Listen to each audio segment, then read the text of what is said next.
This review is of a pen that's very special to me. It's a pen that's captivated me since I first laid hands on it at the Colorado Pen Show in October of 2014. I ended up buying the classic pens LB5 later that day at the show, and it's become one of my favorite pens in my collection. I have over 100 pens in my collection and many wonderful writers. Now, I'm not trying to show off here, but I want you to understand the caliber of pens I'm comparing the LB5 to. When I say the LB5 is my favorite pen, I'm not comparing it to a Lamy Safari or Pilot Metropolitan, even though those are good pens in their own right. I'm talking about pens from Visconti, like the Homo Sapiens, the Divina, and the Wall Street LE, the solid silver Rick Will Lolly 2 by Conway Stewart, Pelikan M800s and the M1000, the Aurora 85th anniversary, and the list goes on. Of all these pens, the LB5 is the one I reach for every time. The LB5 nature pens are based off the Sailor King of Pen with a couple noticeable changes. The first being an increase in the length of the barrel by 5 millimeters.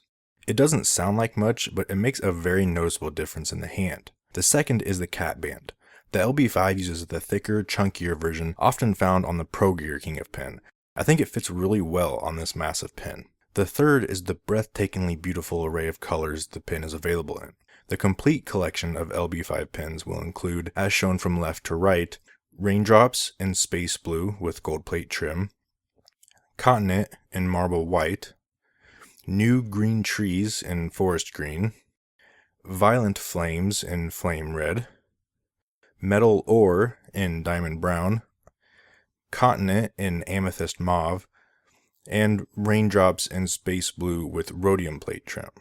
Each color is limited to only 50 pens and exclusive to Classic Pens, who worked with two key companies to create them, Sintetica in Italy and Carvel in England.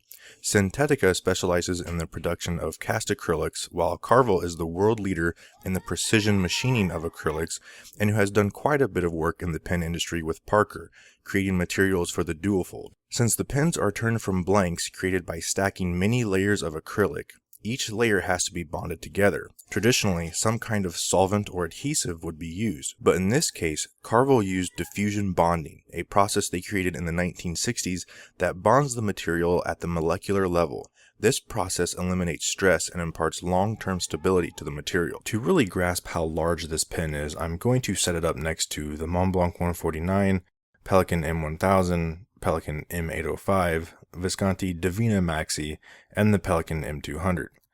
Uncapped, it retains its dominant size, and when posted, these large pens border on the ridiculous. I rarely use the LB5 posted, but there are times I like to mix things up, and it's not as unbalanced as you might imagine. The cap is very light and posts deeply on the barrel, so the balance doesn't become awkward. However, 95% of the time I use it unposted. It fills my grip remarkably well and is so comfortable that I rarely experience fatigue. The nib, which is one of the best I've ever used, is made from 21 karat gold and matches the trim color of each pen. It's only available in medium or broad widths, which tend to write more like fine and medium nibs from European manufacturers.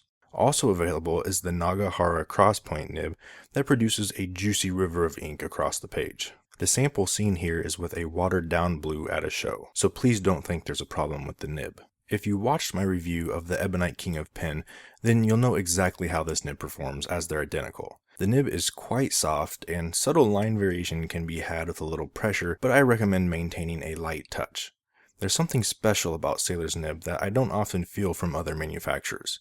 Some companies over-polish the tip, resulting in a nib that glides over the paper too easily. In contrast, the Sailor feels like I'm writing with a pencil that's developed a bit of a flat spot. It's smooth, but you can feel some texture. It provides enough feedback where you can feel the paper under the nib, giving you more control. It's really a great writing experience. The only point of contention I have is with the cartridge converter filling system. It's not as elegant or refined as a piston, and as much as I prefer a piston, the CC filler does have its advantages. It's much quicker to flush, and traveling with a few cartridges is much easier than with a bottle of ink. In actual use, I never gave it a second thought. Filling the pen is just a step along the path of getting to write with this amazing instrument. The classic pen's LB5 retails at a list price of $1,500 and sells for around $1,300 from most retailers. Now, this was not just sent to me to review. I actually bought this pen, and it's by far the most I've ever spent.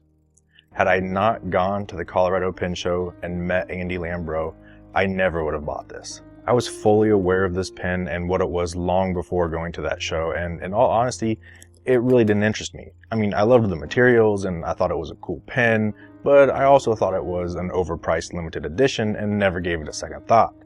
But after meeting Andy and listening to him talk about this pen and his history in the community and feeling his enthusiasm for writing instruments and how it mirrored my own, my view completely changed. Before the show, my decision to not buy it was based on logic and bullet points, but during the show, it turned into a passion purchase for me. I now have a connection to this pen and its creator. It's more than just a great writer with perfect build quality and stunning materials. I now have an emotional connection to it, something that makes it more than just another pen.